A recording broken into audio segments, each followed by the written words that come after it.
Hey everybody, Elaine Watson here from Nail Labrity. Oh God, where to begin? I'm logging on today and doing this video because I just feel like I want to educate you guys on, a subject that was brought up yesterday by Michelle Pugh from Nails Over Coffee regarding a promotion that CND is doing with some bloggers. And I waited overnight to really think about how I wanted to approach you guys on the topic of the nail industry and the global business and how that affects you and your US business, and maybe shed some light on the reasons that manufacturers are making some of the moves that they're making. And hopefully by the end of this, if you're not mad at me, shedding some light on how we, nail technicians, need to evolve our businesses in the US or go extinct with the dinosaurs. So I have notes. Just like Michelle, I have notes. I have no coffee. I already had my morning coffee. I'm a 1-cup girl. This is a serious subject. So I'm going to do my best to follow my notes, but I think a lot of it is just going to be stuff off the top of my head. Little further intro, the reason I know the things I know is because as a nail technician who grew to be an educator, it's like I won a golden ticket and I was allowed into the Willy Wonka factory while y'all stay outside listening to the band play. And my last 10 years of my career have been working inside a manufacturer with Tony Cuccio, who, by the way, gave me what I feel is a 10-year college education. I went from just being a nail tech, which is not a bad thing, to being taught business and having, it beat into my brain. And now I feel like I have this shroud that's been lifted off my eyes and I can see the landscape that you all don't get to see. And now as I, start my own mission with my own company and I'm falling victim to problems that the manufacturers are falling victim to, I feel the need to share what I know with you guys. And I think hopefully it'll give you some clarity on what's happening and it won't feel so personal because this isn't personal, it's business, okay? So if you haven't listened, I guess, what angered Michelle, and I'm not gonna go into full details, you can go to Nails Over Coffee and watch her her footage of her daily show that she did. It was yesterday, I believe March 14th. I know she uploaded it to YouTube and it's floating. So just to put it in a nutshell, because we're not going to go there, she's angry because some of CND's professional products, CND Creative, is known for being pro only and have been. And they're doing a promotion where they're using some bloggers to get information out there to the retail consumer. So moving forward, I'm going to refer to us, salon professionals, and our customers buying products from us or from Walmart or whoever, the DIYer, are retail customers, okay? So CND is running a promotion where they sent some of their shellac kits to bloggers, and Michelle vetted the bloggers and found that majority of them are not professionals. They're journalists. So let's make sure we understand what a blogger is. Journalist is like a pro consumer, but not being a professional. Their experiences with testing, using products on themselves, and then using their journalism and their followers to advertise. So I'm going to come back to that, okay? I feel like I want to explain how the product sales model in the USA is broken. In the 1980s, we were taught, I'm a dinosaur. I've been around a long time. I got my license in 1994, okay? And when I went to school and after school, I was taught buy pro only. Never buy anything that's not a professional sold product to pros only. And part of the reason for that was we were taught that we could retail our products through the salon to the retail consumer. That's how OPI built their business. They sold polish to us, but a majority of that sales, even back then, was money that they made off of us selling through to our consumer, to the retail customer, to our customer. And that customer was only able to buy it from us. They couldn't buy it from anyone else. So the pro model worked back then when us, the techs, were buying pro only. We were committed to pro only. We were against diversion, which is the buying of a product and selling it through a middleman who's not a qualified salesperson. God knows what could have been done to the product in the crossing of hands where it wasn't a licensed dealer. You know, we were taught, oh my God, don't do diversion, don't buy from diversion. And, you know, back then, we were it for the market. There was no retail customers except for like the polish industry. They were buying that from us. They weren't buying acrylic and monomer and gel. They were just buying polish. So what's happened now in 2016 is we have an influx of these new nail technicians. All of a sudden, almost overnight, with the introduction of the soak-off gel, the nail industry went from being, you know, this big to being this big. And by nail industry, I don't just mean us, the pros, I mean the consumers as well. There has grown to be a demand for the nail service, whether it's from you or me or to themselves. I feel like we as salon professionals, it's us against them. Right now there's two markets. There is the person who goes to the salon and there's the person who doesn't. And the person who doesn't, more than likely, may never. You may steal a few of them, but they're like my mom, my aunt, my cousins. You know, some of them, just to save money, will buy nail products at the local retail store and do their own nails and never have had the desire to go to the salon. So they're lost business to you, okay? We're going to come back to that later. So with the influx of these new nail technicians, being able to learn online after school, because we're calling these ones pros right now, they can go online and learn, they can buy online, they're looking for products at the best price possible. And back to the broken, you know, distribution problem we have right now in the USA. If you don't sell through Sally's, Cosmoprof, Ulta, or Salon Centric, which are all the big dogs, who are you going to sell through? You have small distributors, or you have, you know, the Asian distributors, all very good markets, but harder to find, harder to get a hold of, and are sporadic through the country. They aren't, you know, like in the old days, you know, in the Northeast where I live, we had, you know, R.G. Shakur, and they had stores all over the place. We had C.B. Sullivan's. They were all over the place. We had Essentials. They were all over the place. It was easy to find products at pro-only pricing where nobody could go shopping. You guys can't find that now. You have to go to the internet. And when you go to the internet and you search for a product you're looking for and you find it on eBay or Amazon for quite a lot less than you would pay from a professional dealer, that's what they're doing. They're buying from eBay and Amazon. How does that affect the manufacturer?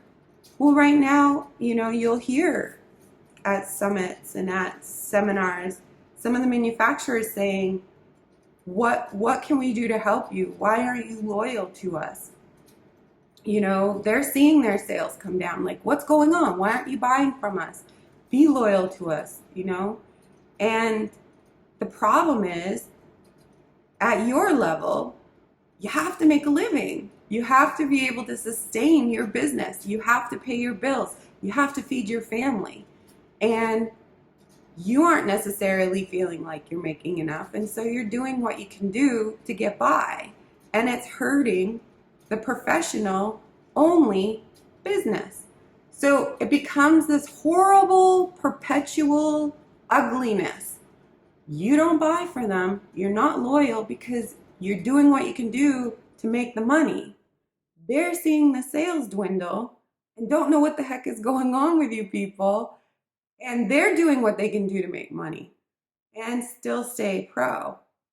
It's getting harder and harder and harder to do in today's market with online, e-commerce, influx of new techs, influx of a retail business that is just waiting to be tapped, which I'm about to get into. And then there's also the issue of not even staying pro product loyal. Seeing people using Sharpies and alcohol inks, craft supplies for nail art. Yeah, can you? Okay, yeah, Sharpies are used on your body in surgery, and these alcohol inks are made from alcohol, and the products at the craft stores are probably similar. But you're not supporting the nail industry that you're expecting to support you. You're buying outside the nail industry, and then you're wondering why companies like CND are going, what are we going to do to make sales this year? Okay? Don't get mad at me. Hear the reality because it's going to affect where we're going to go. And then you're going to love me at the end. I already went like 3 or 4 things ahead. I didn't even need my notes. I'm following my outline. So, we have to talk about the economy to most of you. But you don't realize right now, if you don't follow the economy and if you're bored by it, and I used to be, how it's majorly affecting you right now. The global economy is hurting because right now we have such a strong US dollar. The US dollar, like I'll give you an example. Last year, every year I go to Europe. Last year while I was in Europe, the euro was about $1.24 to the dollar, which meant for every dollar I exchanged for a euro, it cost, for every dollar euro I purchased, it cost me $1.24 in American, which means you lose money. Whereas you go to Canada right now, or Australia, and you change a dollar, you get more than $1 back, okay? So last year, the euro was $1.24, roughly, give or take. Right now, it's $1.07. It's $1.07. It's almost equal to the American dollar. Even the pound in the UK has come down severely. What does that mean and why does it even affect you? Well, when the dollar becomes strong, the global economy ends up hurting because companies that purchase products from America that pay on the US dollar are now losing money when they purchase products. So let's say something that used to cost them $1 American was worth a lot more to them. Well, now with the devaluation of their dollar, it's more expensive to them. It's costing them more money, which means they have to raise their prices to their own customers in their countries, which means the sales come down. So what's happening now in the US market, in the nail industry, is every manufacturer that does business outside the USA has downtrended in their sales.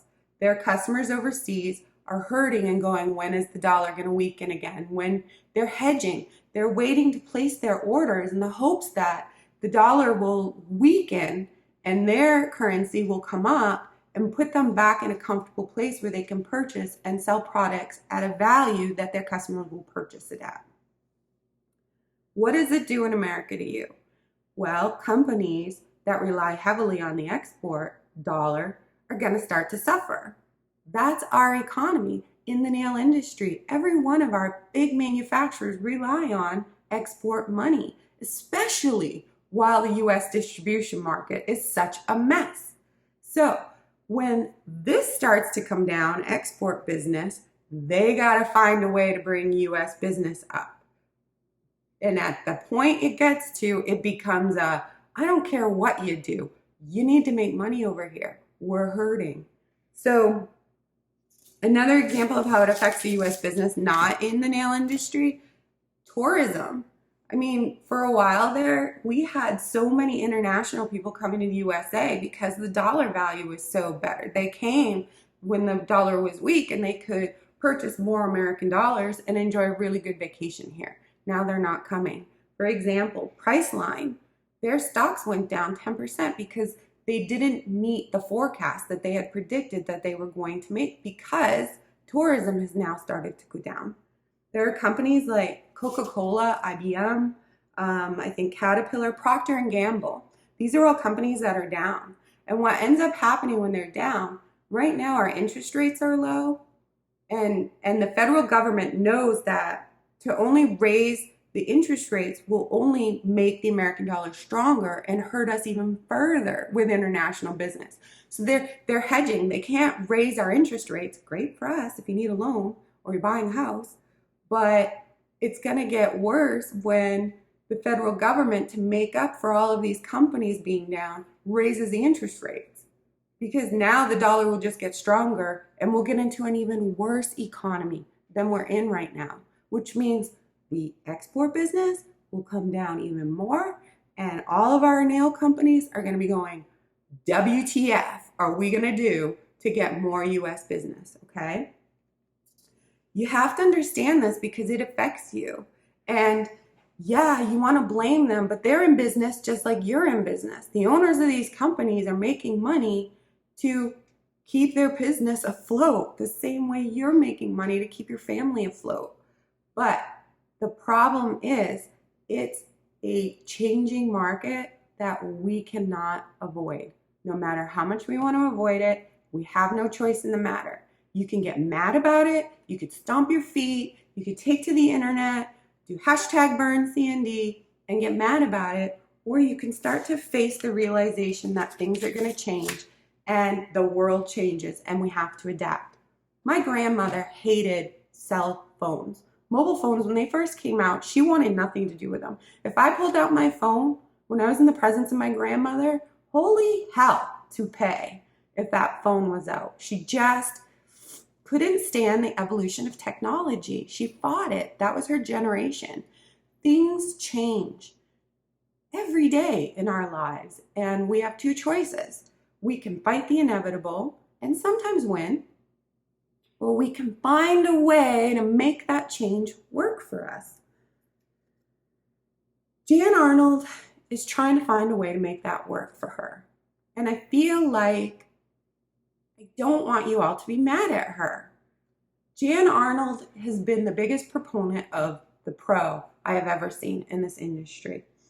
And as many times as her company has sold to these retail companies like Revlon, she has still somehow managed to keep that company as a pro-only company. And frankly, I'm amazed and surprised because she has to have some high-tech execs coming down on her saying, your numbers need to come up. I want to go retail. Our numbers will come up if we sell retail. And I know that somehow Jan has won that fight and kept her products professional for you at the detriment of the sales of her company.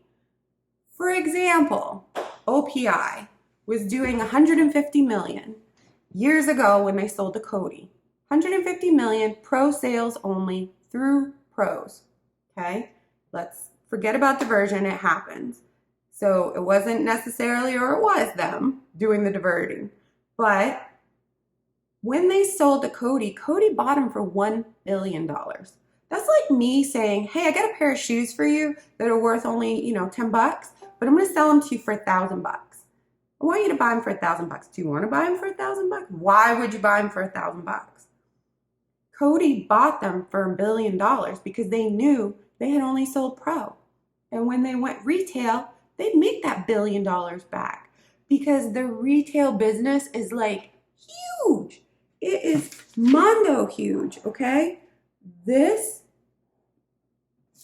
is my pie chart. This is how many people in the world will buy products that do not go to a salon. This little wedge, that's how many of you are buying pro products and using it in your salon. So if OPI was making 150 million here, What do you think Cody stood to make when they went pro? When they went retail from the pro. So did they make their money back? I'm sure they did. I'm sure they're making it and then some, because the retail market right now is so hot for nails. And is it a shame? Yes, it is. Same thing happened with Essie when Essie sold.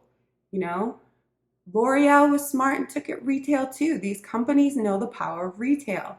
So when you get mad at someone like Jan because she's probably the caboose of the train, the rest of the train's going retail. There's just a few of them left in the caboose. Cuccio, Harmony, and Young Nails. I'm just blurting. I'm sorry if I'm leaving some of you off, but there's a lot of them that have tried and even still, okay, are now in Sally's because there's no US distribution market. You gotta take to the internet. Things have changed. So I'm gonna defend Jan for a minute and I'm gonna say what she's doing isn't necessarily going retail. She is utilizing the power of the online journalistic market of bloggers. Are they pros? No. They're putting them on themselves. They have a voice that people are listening to. What happens when they want the shellac? Where are they going to get it? It's almost like you guys are missing the point of, by putting it in the blogger's hands, yeah, I'm mad. But where are they going to go to get it? They got to come to you. So she's actually creating a model that, while it's pissing you off, may bring you some business. It's genius. And I commend her for sticking to her guns and not going retail. Personally, I feel like, you're going to hate me for this, but I feel like that's where it's going. And if you don't get on board, you're going to be a dinosaur and you're going to be extinct. You have to evolve. Now, where does that mean for you? What does it mean for me? Evolution is great. You guys don't even know that you have this giant, untapped income that you're not even touching. Giant. You guys are focusing on who's going to walk through the door and missing out on this whole segment of the business because you're so mad at it that they won't come to your salon. Imagine this. Imagine I am just a woman who I just want to do my own nails. I don't want to go to the salon. I'm never coming to the salon. I'm going to Walmart and I'm buying a gel line of soak off gel because they're everywhere. Gel color, putting it on, not that pro. Removing it, very pro. Which is why I started Nail Liberty, which is another story and you can look into me. If you put a film under it and you can take it off without sitting in chemicals or filing or scraping and damaging the nails, then I feel like it's very retail. It's nail color that cures through LED light instead of evaporation. The application is the same. It's the removal that makes it a problem. It's already in the retail companies. So you can either get mad about it or you can evolve. Wow. How are you going to evolve? I'm going to Walmart, I'm buying my gel, I'm doing my own nails. You have a power that Walmart doesn't even have. You could educate these people on how to do it. They're never coming to your salon, give it up. Why not go? I'm going to make a little room. I'm going to kick out the massage table. I'm going to make a little room. I'm going to put a bunch of tables in the back. And I'm going to start doing some very gentle DIY classes. I'm going to invite some of these ladies in and I'm going to teach them how to safely just push their cuticles back, do their nail color so it lasts, and do their gel color and teach them how to remove it without it being chemical. And I'm going to get paid to do that. And then guess what?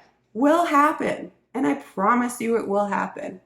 You're going to develop a relationship with that person because they're going to trust you because you've taught them something that they didn't know and you enabled them to do their own nails. They're probably going to come to your salon and have services done by you because you've developed that relationship. Walmart can only sell the product. You can teach it. And guess what? You can sell it too. Why aren't you retailing? If you would retail the products, you'd have residual income, which is money you can make when you're not always punching the clock. if you're sitting at your table doing a customer and you have another girl over here buying products and you made money from that sale, that was residual because you're over here doing this. Well, she was over there giving you money. If you gave a class and you had your products and you were able to sell it as a pro to your retail customer, and it is a pro product and that is allowed, you would be able to make all those retail dollars. You guys don't even realize you could steal business from Walmart. Walmart, like the most powerful retailer in the world right now, hasn't got anything on you. But you're so mad about what's going on in the industry that you're too blinded by your anger to see that you can embrace this area, this market that you're otherwise not touching, and pull it over to your business and make money doing that. I know you're probably frustrated. I was when I came to this realization a year ago. And I'm going to keep saying this because in another year, I'll be saying I told you so. And when people start doing it and they start, saying on Facebook and on Instagram how awesome it is because they listened and they did it and I was right, they're going to be singing my praises. They're going to hate me today. You're going to love me tomorrow because I can see it. It's so clear. Now, for a small business who's just coming out, I'm never going to get in Sally's. I'm never going to get in Cosmoprof. How am I going to sell my products? Well, I'm taking that US distribution level and I'm going to control it. I have to do higher volume, but I'm going to control it and I'm going to sell it myself because I don't want the US distributors getting a discount so that they can put it in eBay and Amazon and use that discount to sell it to the retail customer. I'm going to take control of that. And I think you're going to see more and more companies following my lead after I prove that it works because US distribution is broken and it needs to change. The 1980s model is not working in 2016. This is a technological world and we either have to get techno or we go extinct. I'm going to close with a question I put on Facebook last night, and that was, I wanted everyone to rate 3 things by priority. What's most important, not as important, least out of these 3 things. Your service skills, your knowledge, and the products you use. What helps you in your business the most? I'm seeing a lot of you put knowledge first, product second, service skills last, or knowledge first, service skills second, products last. And I'm going to tell you why I think that's wrong. I think you all have to get the confidence to realize that your power lies in your service skills, even above knowledge. The reason being is you can graduate from school and do a decent enough set of nails and find the kind of consumer who's okay with your okay work. There's plenty of people out there who will pay okay prices for okay work. When you do knowledge, which I think is second, it increases, number 1, your service skill, and it makes you more confident. I put products third because you give me a brush, some glue, and some crap, and I can make a kick-ass nail because I am that good. So I feel like the problem that y'all suffer from a little bit is confidence. You get mad at companies when they do this about the products because you put such a high value on your products in your salon. But it's about your skill level and the service you provide and the continuing knowledge you gain that make your skills and your services a better skill service than your competition. Because your competition can get the same products as you. It's all about perception. Your customers need to know that you are awesome. And yeah, you want to go down the street to Happy Nails or whatever nails and spend less and get the same products, but you're not going to get the skill level that I possess. So it pains me to read when you all put knowledge or products above your skills. Confidence. Have confidence in what you do. Do the knowledge to gain the confidence, and secure products that help you do a great job. But remember, it's business, and what you pay versus what you put out, cost per service, your income are all very, very, very important parts of your business. And if you're not watching all of those, you're never going to make money. You need to learn how to make money. You need to know every service you do, what's your cost per service on your products. If I just did a $10 service, I know that my products cost me $2.05. And so I've made a $7.95 profit. You need to know this, because some of you would be downright shocked if you knew how to see how much you're making per hour based on what you're charging, and you don't even know what your products factor in on that. That's part of the classes that I've been giving one-on-one, and I can definitely say the people who took those classes have seen a change in their business, because they now understand that the decisions that they make aren't just what's my competitor charging. There's a science to it, and it's not hard. And I don't know why more people aren't teaching it, and I'm really sorry for you that they're not. I think it's unfair to treat us as just nail techs because it was an afterthought. We didn't go to college, we went to nail school. Hell no. People are getting into this business now because it's awesome. And there's a lot of money to be made doing nails if you know what you're doing. So, in closing, I want to thank you for listening. I hope you don't still hate me. I hope that this opens up a dialogue where you will come forward and talk to me about this evolution. Don't be mad at Michelle. She's passionate. She's fighting for you at Nails Over Coffee. I just feel like there's more going on in the Wonka factory, and I wish I could bring you all in on my golden ticket, but I'll be your voice. Ask me questions. I'll tell you the answers to the best of my knowledge, and if I don't have the answers, I got some really awesome friends in this industry high up who can help me with that. Okay? Don't hate me. Evolve. Don't be extinct. You got this. Bye.